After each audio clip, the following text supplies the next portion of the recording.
just been good to see a different energy on defense. And I feel like, especially the last two games, and there again, like you said, not two great teams. I mean, obviously on paper, Syracuse was expected to be better than especially Miami, with Schrader back. especially with Schrader back. Yep. Um, we talked a little bit about it last week, looking ahead to this game. I thought Syracuse was probably not quite up to their billing of their 6-3 record coming in. I think that definitely showed, and I think playing a more diverse team in Florida State, you definitely weren't going to beat Florida State with three players offensively, which they've been able to do when they got to 6-0. That just wasn't going to happen tonight. Right. Um, and that obviously seemed to be the expectation of a lot of Syracuse. Talking heads and fans coming in was, well, if we've got Schrader, it's a different game. And the only thing that maybe would have been different about it is might have been over a lot quicker, but you couldn't have been over too much quicker than it was. I mean, obviously, but Del Rio Wilson, he might have had more yards tonight. Yeah. Schrader in garbage time. Well, I'll tell you, going in, going and reading some of the pregame, the previews from the Syracuse side, they were kind of talking about our, below average run defense. And that's one of those things that needs some context around it, right?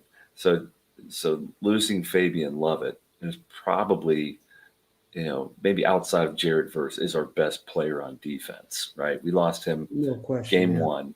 Yeah. And so then really the only teams that really, ran the ball on us, we had, Clemson with Shipley, but then Louisville put up a big number on us, but a lot of that was Cunningham. And then against LSU, it was all Jaden Daniels. So it's like we faced some pretty dynamic, dual threat quarterbacks that they were able to put up some running on us. But, once we got Lovett back, I couldn't see Syracuse having that much success running the ball on us. But that seemed to be what all of the all the hope was being pinned on, was a battle of two average run defenses. But those were very different defenses that had faced a different level of competition. And so I felt pretty good going in that we'd be able to more than hold our own. But I wasn't expecting that, where they're double digit yardage going into late in the fourth quarter. Like, yeah, I didn't quite expect their rush game to be that bad tonight.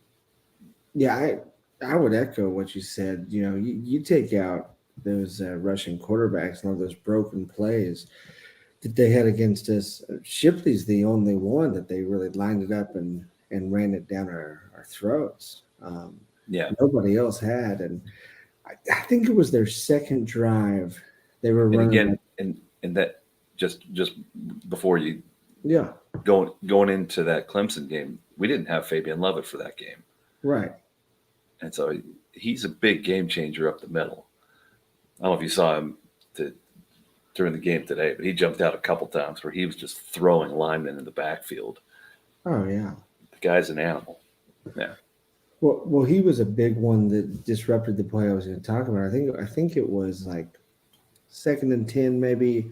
I'm thinking it was their second drive, and they were doing like a counter to the left with Tucker, and he starts to go and realizes Lovett's there, so he tries to turn it back. And I mean, the containment was just great on that. I mean, there was just really nothing going anywhere. And you look back at especially their first 6 games. I mean, I remember in that Purdue game and some of those games, Tucker kind of did what he wanted to. It was kind of like a video game. Oh, the play's called to this side, but I can kind of come back and I can wiggle and I can do whatever I want to, and that just wasn't there tonight for him. And once Yeah, that's we did a been, great job at the perimeter. You know, Bernardo absolutely, Green had a big tackle for loss early, and uh, you know, Akeem Dent, he does this where he comes flying in out of control, and he puts a big hit on the guy, but he never wraps him up. You know what I mean? Where he'll just come and throw his shoulder in there. He did it a couple times tonight, where he ended up making the tackle, but it's one of those where if he doesn't knock the guy off balance, he he ends up giving up a big play because he doesn't wrap him up. And right. I I think that it's become enough of an issue.